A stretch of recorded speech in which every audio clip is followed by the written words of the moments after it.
हे जीव, तू शरीर में आकर अपने आत्म स्वरूप को भूल इस मृत स्वभावी शरीर में मैं भाव कर बैठा है, इसी कारण दुखी होता है। तो जीव के पुनर्जन्म का 84 लाख में भटकने का, दुखी होने का एक ही कारण मालूम पड़ा। क्या कारण मालूम पड़ा कि तू इस शरीर में आकर अपने आत्म स्वरूप को भूलकर जो अपना असली स्वरूप था, असली घर था, उसको तो भूल गया है और इस देह को, इस गंदे शरीर को, हाड़ मांस रक्त से बने शरीर को जो गले लगाने योग्य नहीं, उसको अपना मानने के कारण ही दुखी हो रहा है। शरीर को मैं मान, शरीर के संबंधी लोगों को मेरा मान बैठा है। क्या भूल हो गई? शरीर को मैं मानने लग गया और शरीर के जो जाति बंधु भाई वादी रिश्तेदार थे उनको मेरा मानने लग गया। इस कारण से तुम 84 लाख योनियों में भटक रहा है। तू तो इस देह संघात का साक्षी है।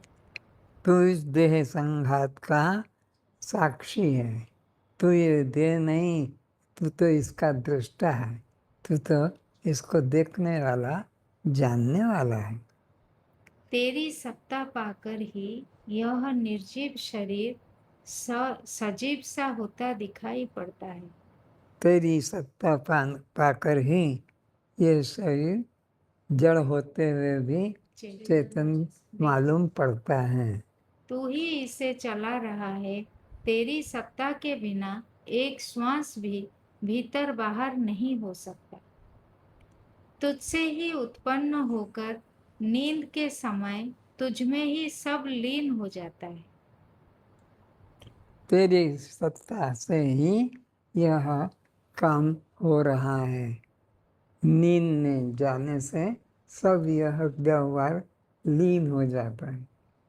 तू इस जागृत, स्वप्न तथा सुषुप्ति तीनों अवस्था से भिन्न, तीनों का आधार, अधिष्ठान, जानने वाला साक्षी आत्मा, स्वयं प्रकाश अखंड है। तू एक रस, रस घन, आनंद घन, नित्य शुद्ध बुद्ध मुक्त आत्मा है।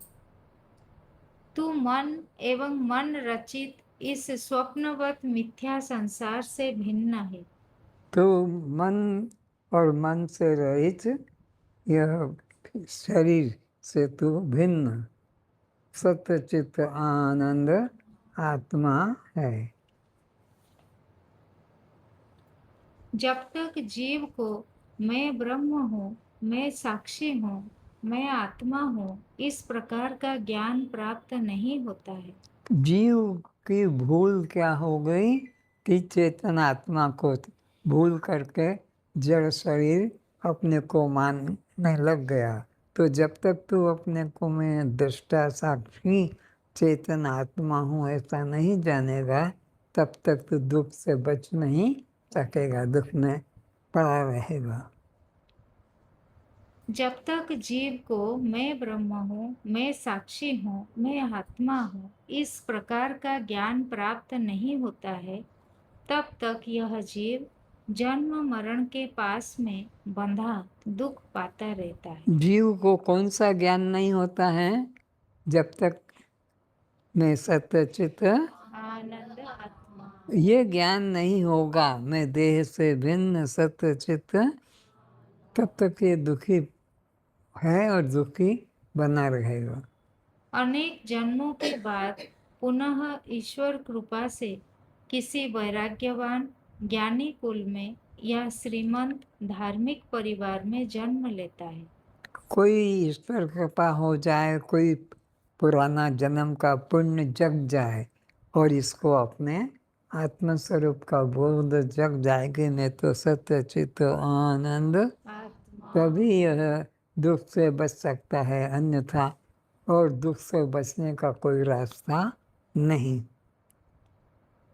तब ईश्वर की निष्काम कर्म एवं उपासना द्वारा ब्रह्म जिज्ञासा उदय होता है।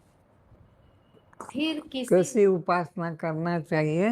निष्काम, कोई प्रकार की कामना नहीं। न रख निष्काम उपासना करे तो ही इसमें अंतःकरण में मैं देह से भिन्न दृष्टा साक्षी आत्मा हूँ, यह भाव जग सकता है। ब्रह्म जिज्ञासा उदय होने पर किसी श्रोत्रिय ब्रह्मनिष्ठ सद्गुरु की प्राप्ति होती है।